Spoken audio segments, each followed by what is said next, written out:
Funding a hospital, clinic, or care upgrade?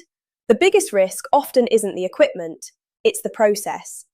Cash leaves before benefits arrive, install timelines slip, enabling works and downtime appear late, and funding conditions can delay release at the worst moment. Here's a simple framework to keep control. First, define the outcome, not just the budget.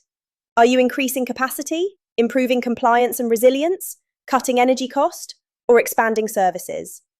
Second, model the true total cost. Include installation, commissioning, enabling works, maintenance, training, and the cost of downtime.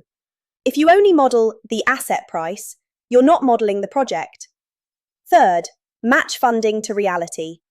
Equipment finance works well when the asset is clear.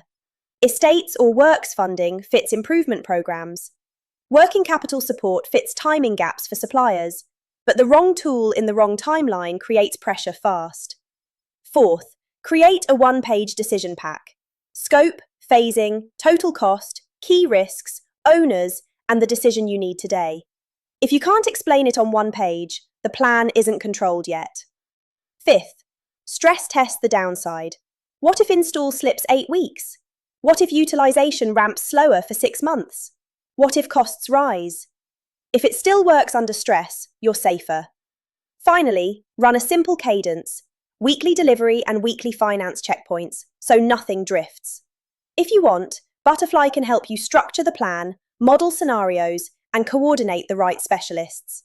Hope that helps.